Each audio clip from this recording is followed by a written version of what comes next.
tout le monde est content, c'est du gagnant-gagnant. Magali Boissin, Élodie Delevoye.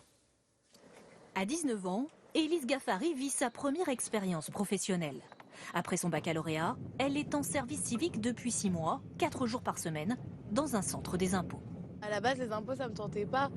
Mais ma mère, elle m'a dit, bah vas-y, postule quand même, on sait jamais. Et puis voilà. Bah, au final, c'est pas devenu ma passion, mais c'est une bonne expérience.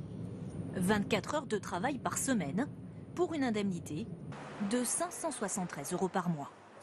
C'est exactement le même contrat pour Clotilde Reynaud au Centre des finances publiques de Dunkerque. Je voudrais un conseil sur la façon de déclarer mes impôts.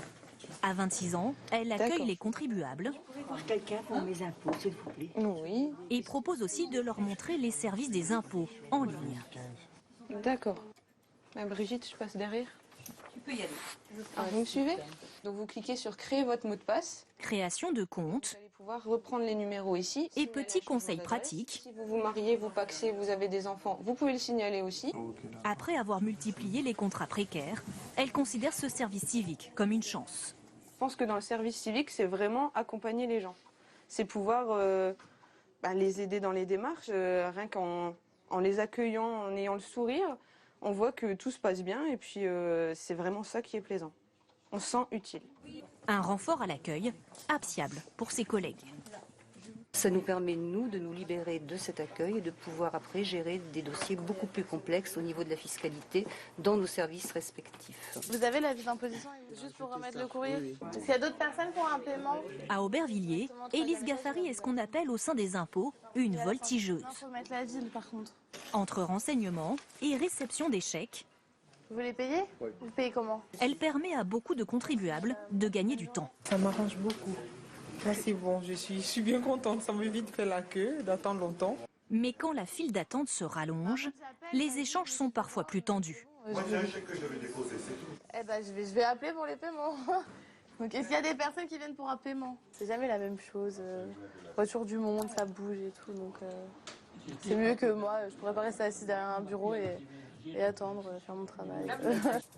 Pour Clotilde Reynaud, le bilan de son service civique est aussi très positif. En 6 mois, ses amis l'ont vu trouver sa place au sein d'une administration où peu de jeunes travaillent. On se dit, c'est un truc de vieux, quoi. Il n'y a pas beaucoup de jeunes qui voudraient se projeter dans ça. Elle ne veut pas devenir agent des impôts, mais envisage désormais de passer d'autres concours administratifs pour travailler dans une mairie ou une bibliothèque. Ça a eu un super effet sur moi.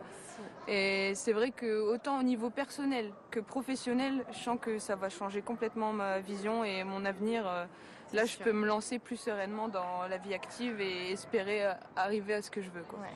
Comme la jeune femme, 300 volontaires en service civique seront recrutés cette année au sein du fisc. Et on va le voir, il y a un vrai engouement des jeunes pour le service civique. Simon Écotier, bonjour. Bonjour. Combien sont-ils chaque année à décrocher une mission? Bien de plus en plus. Élise, en 2015, 70 000 jeunes âgés de 16 à 25 ans ont bénéficié d'une mission.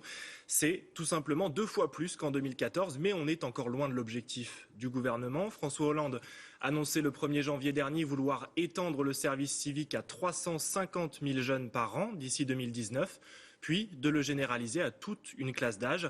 Mais aujourd'hui, il y a 2 fois plus de candidats que de missions proposées. Et dans quel domaine, en priorité, travaillent ces jeunes? Beaucoup choisissent la solidarité, cela peut être de l'aide aux personnes âgées ou aux handicapés, et cela concerne 28% des missions effectuées. Viennent ensuite l'éducation, 22%, et la culture, 16%. Alors, ce sont des contrats rémunérés de 6 à 12 mois, non renouvelables. 7 missions sur 10 sont proposées par des associations et le reste par des établissements publics et des collectivités. Et Simon, il y a aussi des missions, on va dire, plutôt insolites. Oui, en naviguant sur le site du service civique, on trouve vraiment de tout. Dans le Rhône, par exemple, une annonce pour emmener paître des moutons.